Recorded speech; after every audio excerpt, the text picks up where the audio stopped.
یا رسول اللہ، لبیک یا حبیب اللہ۔ ہم کو عقیدت، ہم کو مودت اپنے پاک نبی سے، دیتے رہے پیغام ہمیں جو اپنے رب کی وحی سے، درس محبت درس اخوت سیکھا طرز نبی سے، مذہب کی تعظیم بھی سیکھی ہم نے پاک نبی سے، ایسی عزت ایسی عظمت اور نہیں کوئی پائے۔ سرکار دو جہاں کی زندگی کے اگر 4 عنوانات کو سیرت مصطفیٰ کا عنوان دیتے ہوئے کچھ توجہ کر لی جائے تو شاید ہمارے معاملات بھی آپ کی سیرت کو مد نظر رکھتے ہوئے بہتر ہو جائیں۔ کوئی انسان کامیاب شمار نہیں ہوگا جب تک کہ وہ ان 4 باتوں پر خاص توجہ نہ دے۔ کوئی شخصیت بن کر نہیں آئے گا سامنے جب تک کہ وہ ان 4 باتوں کی طرف خاص اس کی توجہ نہ ہو۔ سب سے پہلا موضوع، وہ جسے بھی مانتا ہے، جسے بھی خالق اور رب مانتا ہو، میں بھی عمومی بات کر رہا ہوں، اس کے لیے اس کے پاس وقت کتنا ہے، اپنے رب کے لیے اس کے پاس ٹائم کتنا ہے، اپنے رب کے لیے اس کے پاس وقت کتنا ہے۔ جو شخص ساری دنیا کے لیے وقت رکھتا ہو مگر اپنے رب کے لیے اس کے پاس وقت نہ ہو، یہ کمزور انسان ہے، کمزور شخصیت ہے اس کی۔ جیسے جیسے مصروفیت ہماری بڑھتی جاتی ہے، ایسے ایسے عبادتوں میں کمی آنے کا ایک عام تصور ہے۔ افسر ہو گئے ہیں، گریڈ بڑھ گیا ہے، مصروفیت بڑھ گئی ہے، فلاں اس میں داخلہ لے لیا ہے، اب ٹائم نہیں مل پاتا، لہٰذا اب نماز جماعت میں شریک نہیں ہو رہے، پھر آہستہ آہستہ نماز بھی قضا ہونا شروع ہو گئی، اور پھر ایک وقت آیا کہ جمعے کی نماز اور پھر عید کی نماز تک محدود ہو گئے۔ اپنے رب کے لیے اگر کسی کے پاس وقت نہیں ہے تو وہ انسان ناکام انسان ہے۔ اس انسان کو اپنے رب کے لیے ایک وقت کا تعین کرنا ہوگا جو رب نے خود تعین کر کے دے دیا ہے۔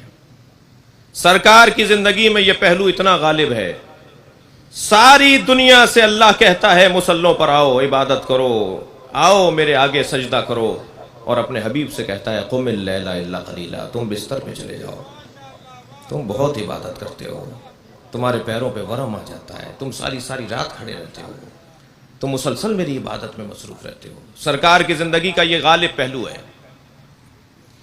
اسی طرح کسی شخصیت اور کامیاب شخصیت کے لیے دوسرا جو پہلو اور دوسری جو سیرت کا عنوان ہے وہ ہے، عزیزان گرامی، دیکھا جائے کہ یہ شخصیت اپنے گھر والوں کے ساتھ کیسا ہے۔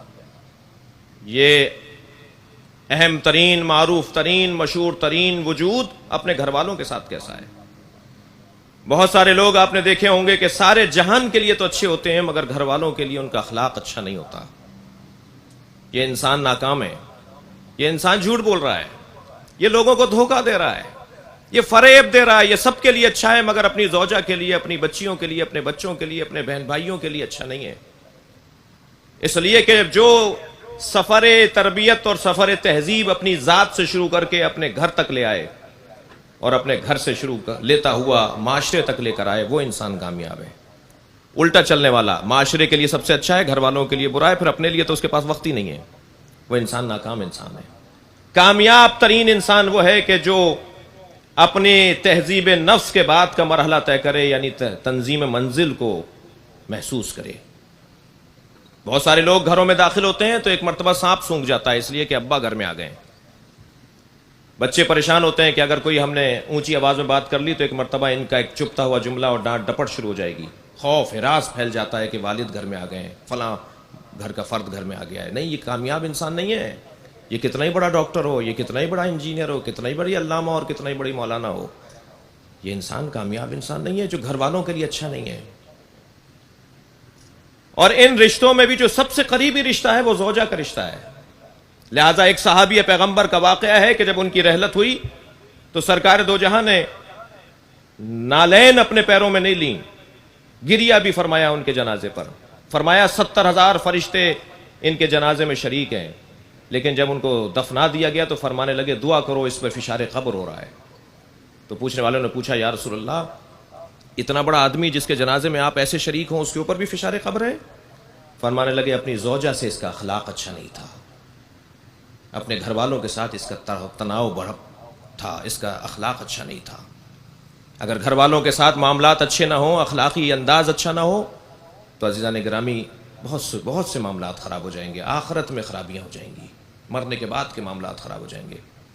تو معلوم یہ ہوا کہ کامیاب انسان کا ایک عنوان یہ ہے کہ اس کے گھر والوں کے ساتھ اس کا اخلاق اچھا ہو، اور سرکار کی سیرت میں یہ پہلو بھی غالب ہے. اس لیے کہ جب سرکار نے اعلان نبوت فرمایا تو سب سے پہلے زوجہ نے کلمہ پڑھ کے بتایا کہ سچا پیغمبر ہے.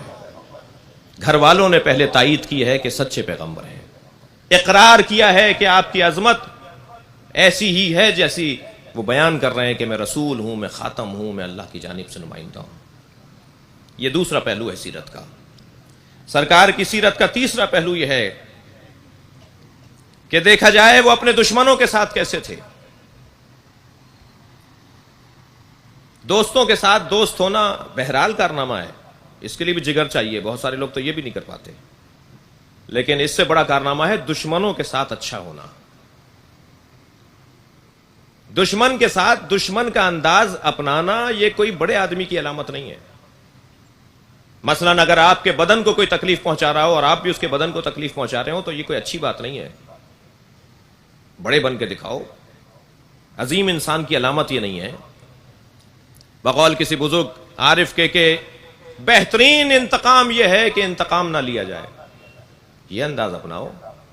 درگزر کی سیاست، درگزر کی حکمت، معاف کرنا، یہ ہے سرکار دو جہاں کی سیرت کا وہ تیسرا پہلو کہ دیکھا جائے دشمن کے ساتھ کیسے ہیں.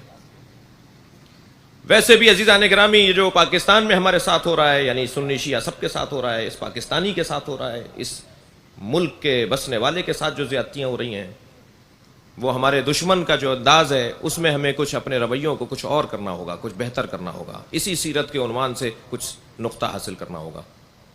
سرکار دو جہاں اپنے دشمنوں کے ساتھ کیسے تھے؟ جنہوں نے مکے میں آپ کو پتھر مار کر لہو لہان کر دیا، آپ کی نالین پاک خون سے تر ہو جاتی تھی. سرکار نے مکہ مکرمہ کو ہجرت فرما کے ترک کر دیا، اور جب فتح مکہ جب موقع پر آئے عمرہ کرنے کے لیے تو آپ کو صلح حدیبیہ کے مقام پر آپ کو واپس کر دیا گیا، آپ کو تکلیفیں پہنچائی گئیں. لیکن جب سرکار دو جہاں فتح مکہ کے موقع پر مکے میں تشریف فرما ہوئے تو ہاتھ باندھے ہوئے تھے ان لوگوں کے جنہوں نے سرکار کو اذیتیں پہنچائی تھی. تو آپ نے دیکھا ایک صف کھڑی ہوئی ہے جن کے ہاتھوں میں رسیاں بندھی ہوئی ہیں. آپ نے پوچھا یہ کون ہے؟ کہا گیا یہ وہ لوگ ہیں جنہوں نے آپ کو تکلیفیں پہنچائی تھی. تو آپ نے گویا ایک لمحہ نہیں گزرا، آپ نے فرمایا اذهبوا انتم الطلقاء. انہیں دیکھ کے فرمایا جاؤ میں نے تمہیں آزاد کر دیا، جاؤ میں نے تمہیں آزاد کر دیا. مالک کل نے جس کو ہے اپنا محبوب بنایا، اس نے امین و صادق کا کافر سے لقب ہے پایا. صبر سکون سے اور عمل سے دین کو ہے پھیلایا، نفرت کا اظہار کسی سے کر کے نہیں دکھلایا. جب کے زمانے نے آقا پہ ظلم بہت ہے ڈھائے، اور جب کوئی بہت تکلیف پہنچاتا تو ایک بہت معروف حدیث ہے سرکار کی، بہت معروف جملہ ہے حضرت کا. تو حضرت اس کی تکلیف کو سہنے کے بعد اللہ سے آواز دے کر اللہ کی بارگاہ میں ہاتھ بلند کر کے کہتے تھے اللہم اغفرہم انہم لا یعلمون. یا اللہ انہیں معاف کر دے، یہ جانتے نہیں ہیں، یہ جانتے نہیں ہیں کہ میں کون ہوں. دشمن کے ساتھ برتاؤ سرکار کا کیسا ہے، یہ ایک سیرت پیغمبر کا عظیم عنوان ہے. اور چوتھا ستون سیرت وہ یہ ہے عزیزان گرامی کہ انسان اپنی زندگی تک کے لیے محدود نہ رہے. کیا معلوم ہمارے لیے پروانہ رحلت کب آ جائے، کب نقارہ کوچ بجا دیا جائے کہ آج آپ کی رحلت کا دن ہے اور آج کو فرشتہ آ رہا ہے آپ کو لینے کے لیے. تو کیا میں اپنی زندگی تک کے لیے محدود انسان ہوں یا مجھے اپنی زندگی کے بعد کا بھی اہتمام کرنا چاہیے؟ بس جو شخص اپنی زندگی کے بعد کا بھی بہتر اہتمام کر رہا ہو وہ ایک کامیاب انسانوں میں سے ایک انسان ہے. سرکار دو جہاں نے بھی اپنے جانے کے بعد بظاہر اس دنیا سے پردہ فرمانے کے بعد کا اہتمام کیا ہے قرآن اور اہل بیت اور سنت کو چھوڑنے کا عنوان. میں تمہارے درمیان قرآن اور اطرت چھوڑ کر جا رہا ہوں، میں تمہیں تنہا چھوڑ کر نہیں جا رہا. تمہاری ہدایت کے لیے ایک کتاب دے رہا ہوں اور تمہاری ہدایت کے لیے اپنی اطرت دے رہا ہوں، اپنی اہل بیت دے رہا ہوں. لہذا سرکار کی سیرت کو